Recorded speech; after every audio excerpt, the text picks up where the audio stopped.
Assalamualaikum warahmatullahi wabarakatuh. Selamat datang di Medika Podcast KKN Merintis Air Bangi. Perkenalkan kembali, saya Salma selaku perwakilan dari Klaster Kesehatan KKN PPM UGM 2020. Sebelumnya terima kasih atas segala masukan yang sudah disampaikan di video-video kami sebelumnya.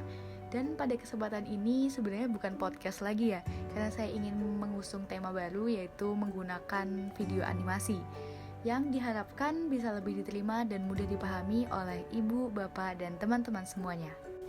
Nah, pada kesempatan kali ini izinkan saya menjelaskan mengenai bagaimana sih cara mencegah informasi kesehatan yang hoax atau palsu. Kita perlu tahu bahwa informasi kesehatan yang akurat dan bisa diandalkan adalah salah satu kunci dalam berperang melawan suatu penyakit. Menemukan informasi yang dapat diandalkan di era digital seperti saat ini udah cukup menantang. Kenapa? Karena semakin banyak berita palsu dan hoax dan cenderung dilebih-lebihkan. Pada video ini akan lebih berfokus pada informasi kesehatan. Nah, saya juga akan menyampaikan terkait gimana sih tips-tips untuk mencegah informasi kesehatan yang palsu atau hoax. Di sini saya akan memaparkan 3 tips, yang mana yang pertama adalah menggunakan logika, yang kedua memperhatikan sumbernya, dan yang ketiga melihat siapa penerbitnya. Oke, kita masuk pada tips yang pertama, yaitu merangkul ketidakpastian dengan logika. Misalnya nih, pada kasus COVID-19 atau COVID-19. Virus ini baru diketahui pada Desember 2019. Jadi, hanya ada sedikit waktu untuk menyelidiki dengan benar mengenai COVID-19 ini, apalagi untuk melakukan suatu uji coba dengan skala besar. Sehingga masih banyak informasi-informasi ilmiah yang belum ditemukan tentang COVID-19. Nah, teman-teman, ibu dan bapak sekalian, kita juga perlu menyadari fakta yang mana suatu informasi ilmiah itu sendiri membutuhkan proses yang panjang dan waktu yang lama. Juga kadang-kadang suatu studi yang satu dengan yang lainnya bisa saja berbeda.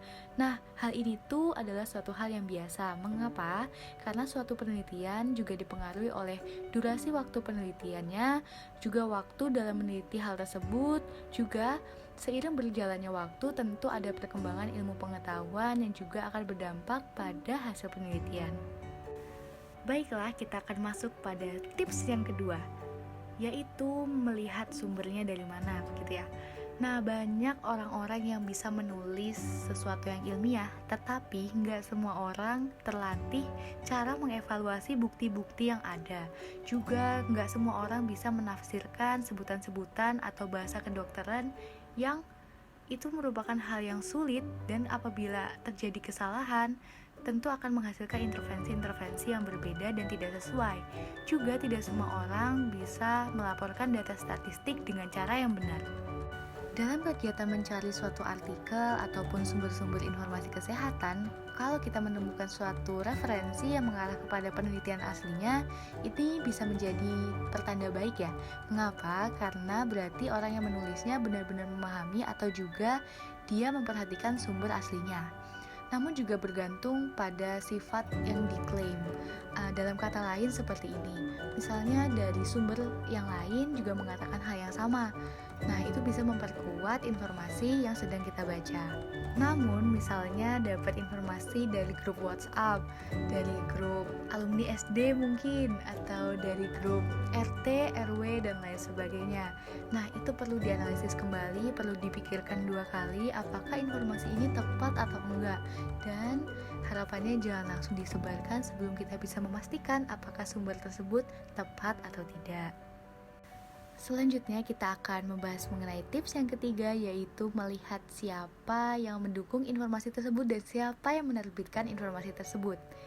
Begini, idealnya suatu penelitian ilmiah ataupun informasi ilmiah itu diterbitkan oleh seorang penulis yang dikomentari oleh seorang peneliti yang melakukan penelitian tersebut, dan juga komentar dari seseorang yang bersifat independen, cuman merupakan pakar atau memiliki disiplin ilmu yang sesuai dengan topik yang sedang dibahas. Saya ingin menyontohkan suatu kasus. Misalnya pada kasus COVID-19 seperti itu ya. Ada seorang yang mengatakan begini, "Saya bukan ahli virus atau ahli epidemiologi, tetapi Kata-kata ini perlu diwaspadai teman-teman, ibu dan bapak, karena ilmuwan yang memiliki disiplin ilmu yang berbeda atau tidak terkait terhadap sesuatu yang sedang dibahas di suatu penelitian memungkinkan adanya informasi yang kurang tepat, atau bisa dibilang bukan pakarnya seperti itu. Carilah sumber informasi dari pakarnya.